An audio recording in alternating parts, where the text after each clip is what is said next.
নমস্কার বন্ধুরা, welcome to our channel Melisha's blog special. আজকে আমি কাতলা মাছের চচ্চড়ি করে আপনাদেরকে দেখাবো।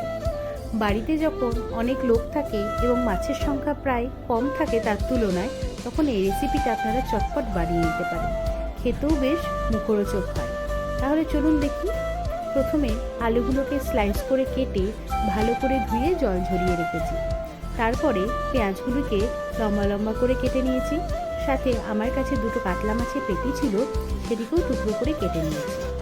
আর নিয়েছি কাঁচা লঙ্কা, রসুন, লেবু এবং একটি টমেটোকে কুচি করে নিয়েছি।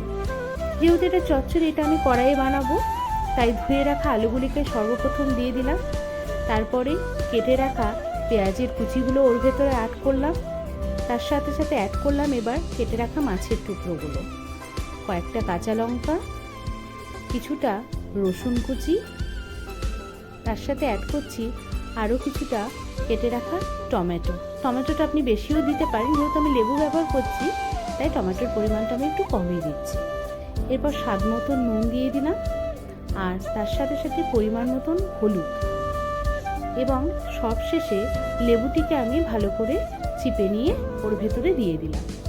আমি এখানে অল্প লেবুর রসই ব্যবহার করছি, যেহেতু টমেটো দিয়েছি, আগেও বললাম আমি।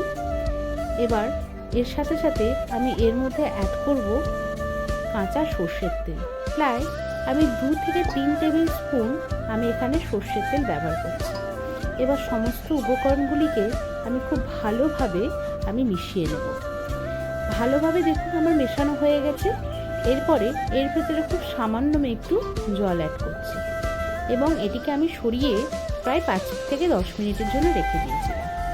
এবার আমি কড়াইটা গ্যাসে বসিয়ে দিয়েছি।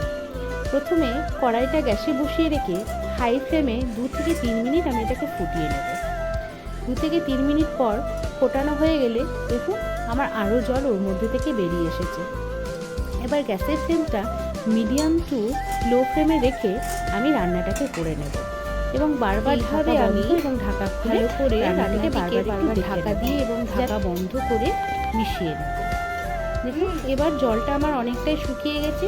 চচ্চড়িতে খুব একটা জলও ভালো লাগে না, আবার একটু মাখা মাখাও ভালো লাগে। ব্যাস রেডি হয়ে গেল আমাদের আজকে কাতলা মাছের চচ্চড়ি।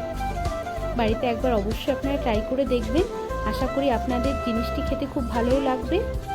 আর বন্ধুরা, যদি ভিডিওটি ভালো লেগে থাকে অবশ্যই একটি লাইক করে দেবেন, আর আমাকে সাপোর্ট করার জন্য আমার চ্যানেলটিকে শেয়ার করে দেবেন এবং তার সাথে সাথে সাবস্ক্রাইব করে দেবেন আরও নতুন নতুন ভিডিও পাওয়ার জন্য।